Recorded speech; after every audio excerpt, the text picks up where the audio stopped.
now welcome Kelly Jeffery, the head coach of the Mount Allison Mounties to Crown Countdown U. Thanks for joining us, Kelly. Thanks for having me. So the first question right off the bat that I've got to ask you is, what sort of athlete do you try to recruit to the smallest town in the Canadian University Loop?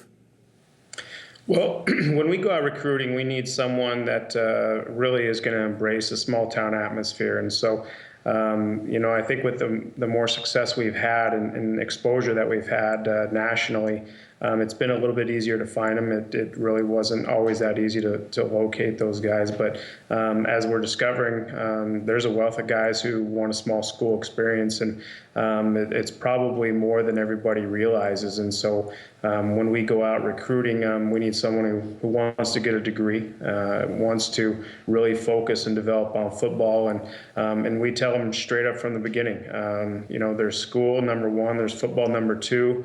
There's no number three, and if you're interested in number three, then you need to go somewhere else. And so that they're very aware of what they're getting into. And the byproduct is we get guys who want to be here, who want a degree, and are going to focus on school and football, really with 100% commitment for the short time that they're here. Now, one of the stories about Michael O'Connor landing at UBC after being at Penn State was that the first contact that was made by UBC to him was through social media. It was Taylor Nill, the son of Blake Nill, making contact with him through Facebook. Do you use social networks or social media to flatten the geography because you are down east? Absolutely. It is imperative to what we do. It is a way to, quote unquote, get in the homes of all the kids we need to talk to. And, we're really trying to transition to communicate with the younger generation. My assistant coaches are sometimes exclusively on Facebook in their conversations that they have with recruits. And I'm still a little bit old school. I still like to grab a phone and talk on the phone a little bit, but a lot of kids don't answer the phone. They want to talk on Facebook, they want to text, they want to do those type of things. And so we've tried to very much learn through Facebook, through the infographics that we do, the videos that we do on Twitter, and those type of things to reach out on the medium that they prefer, and they do prefer it. And so when we call a kid's house, a lot of times we don't get an answer. We message him on Facebook. 2 seconds later, he replies. So it's something that not only is budget saving, but it's imperative to contact teenagers in this world. Now, Concordia, Alberta, Manitoba, they've all recruited American quarterbacks in the offseason this year, and there are a number of Americans that are coming up into CIS programs. That happens to be your background as well, and the background actually of the AUS when you take a look at pockets of recruiting over the last few decades. Have you thought about extending your footprint of recruiting to the United States?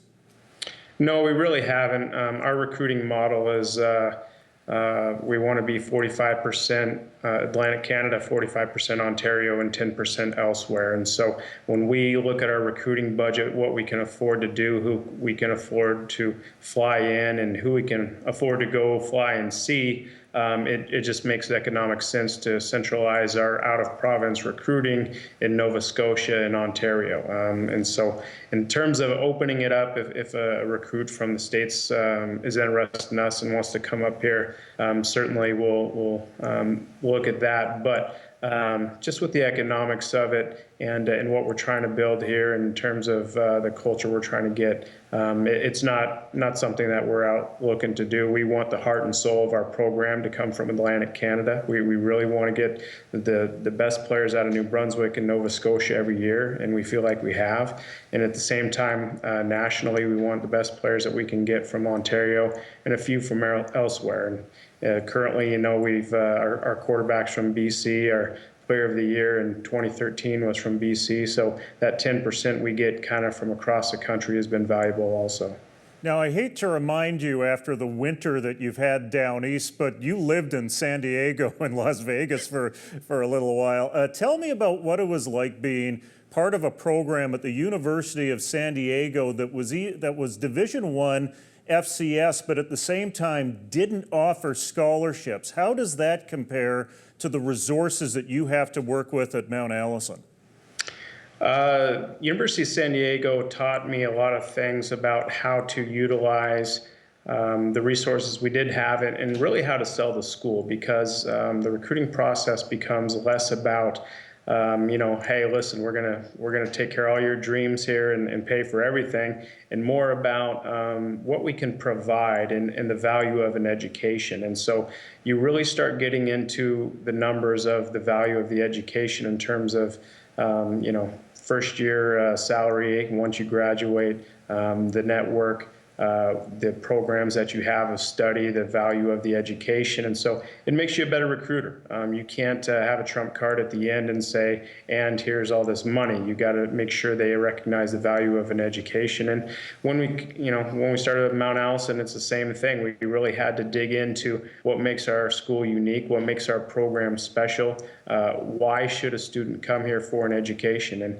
And once you start digging into those things, you learn, you surprise yourself, what type of things we have to offer. And then once you hit the recruiting trail, you really got a whole bag of tricks that you can talk to a kid about in terms of your programs, your school, the community, those type of things.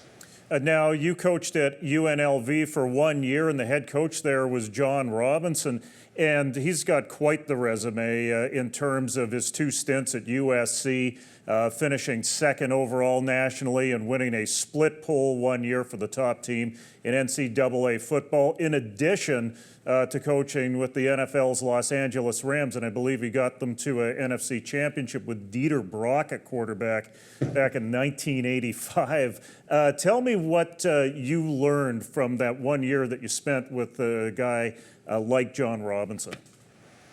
Coach Robinson was a psychological master. He really had a great way about him of preparing the guys mentally for any opponent we played. In the year I was there, our first 3 games were against a Big Ten team, an SEC team, and a Pac-12 team. And when you're at a smaller school like UNLV and that's how you open, you need some confidence going into those type of games and that type of atmosphere. And so when Coach Robinson stepped in a room and said, listen, we're better, or we can compete, or we're good, he had so much background to him that everybody would listen. No one would say, geez, I think the old guy's crazy. When you've won a national title at USC, if he came in and said, we're just going to run 3 guys out on the field, you'd believe him. You would think it would work. And so his way of preparing was very positive, was very focused on we've got the ability to do it, and he had a good way about him in that respect. Let's bring it back a little closer to home. What's the dynamic between your team and the city of Sackville and that region? With a town that size, you've got to think the relationship's pretty close. It's incredible, and with our recent success, it's really just it's taken off.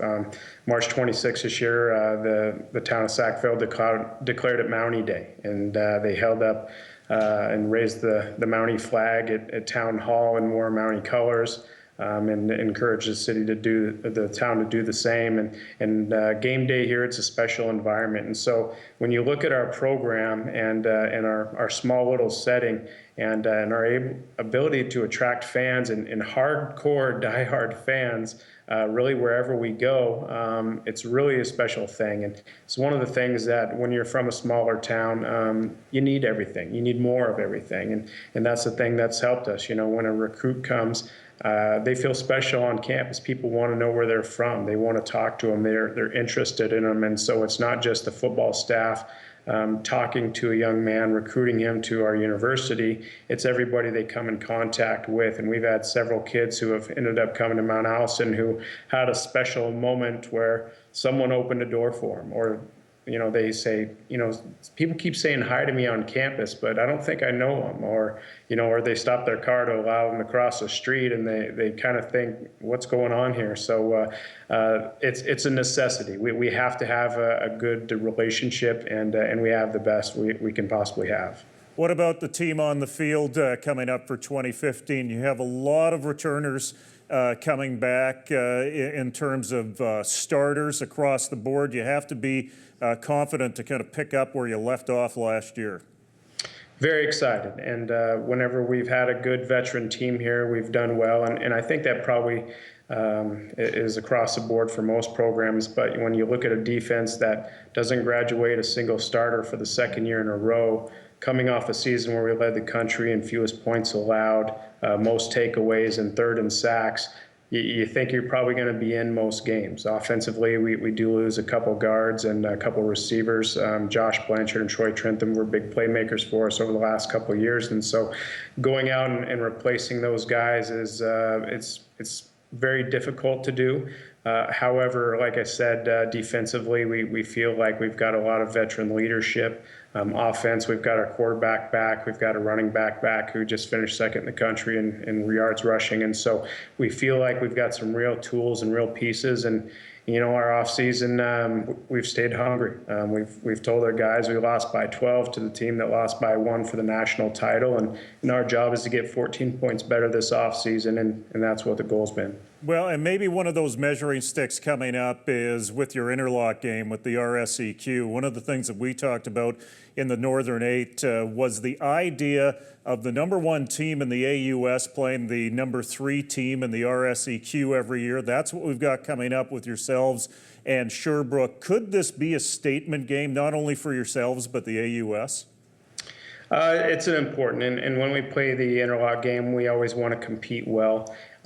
Specifically within our conference, it's a very big game because even though it's a non-conference game, it's counted within our conference standing. So if you can go win that game, which we did this year, you pick up a game on the rest of the conference without playing anybody in your conference, and vice versa. If you lose that game and a team or two wins, you drop a full game without playing that team. And so it's very big. It's an opportunity where you can jump up a game on everybody in your conference. It's a chance to compete with the best conference in the country against a very good team. And, it's a good measuring stick, too, because nationally, you always wonder, where are we at? And we have sometimes a good idea with the Quebec Conference of where we're at because we play them. The rest is just speculation. When we played in the Mitchell Bowl this last year, going in, we didn't have a clue. We didn't know if we were going to play great, poor. We didn't know where we stacked up, but we get a better idea because we get the interlock within the Quebec Conference. And so I expect a great game. They're a veteran team. They're very good. They got a dynamic quarterback. Looks like a very strong defense. And so we've got to be prepared, and it'll be a good test for sure. This is the last year of the Quebec AUS Interlock. How important in your mind is it that it gets renewed at the end of this year? It's imperative. We really need it as a AUS. Makes football stronger on the East Coast for sure.